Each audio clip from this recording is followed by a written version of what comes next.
Well, it's Saturday, and today we are concluding the temptations with Luke 4 9 through 13.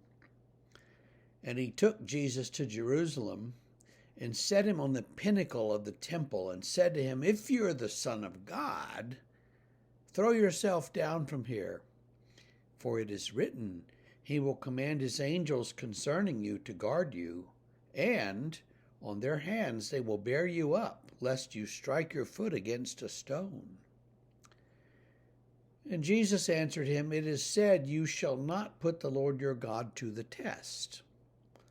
And when the devil had ended every temptation, he departed from him until an opportune time.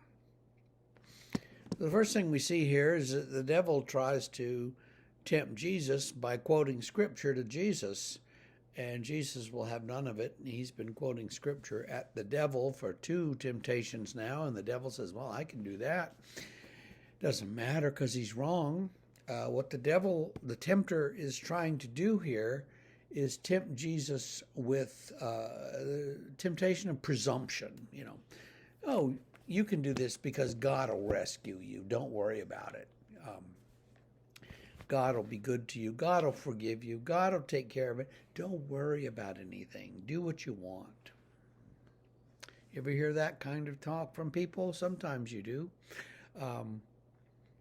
So there's a temptation that we can kind of do whatever we want because, after all, God is going to take care of us. God's on our side.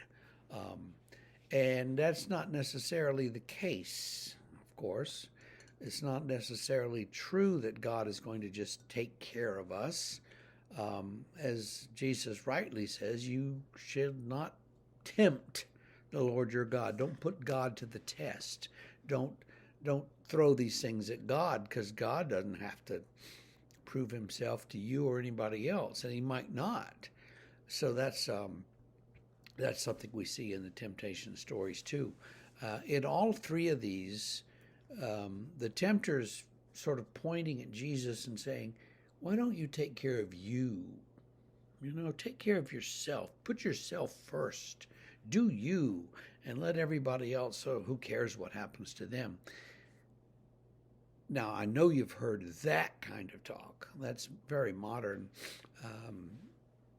approach to the world. You do you and let everybody else do themselves, and we'll all be fine. Except that we aren't, because we have to live in a community, and all of a sudden we have all kinds of issues. But the temptation then is, and the first temptation is to provide food for yourself. Well, you have to eat, yes, but to provide luxuries for yourself rather than trusting God to care for you. The second temptation is about power, and don't make yourself subservient to anybody. Worship power, and you'll be fine.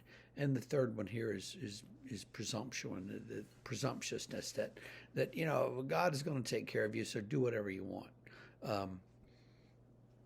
None of those things accurately allow for the role of faith in our lives. Faithful people trust God for their daily bread and don't worry so much about luxuries. Faithful people aren't interested so much in gaining and exercising power for power's sake. And faithful people don't put God to the test by hurling themselves off of mountaintops and stuff and hoping that God will send angels to catch them. So that's, this is not the way faithful people behave.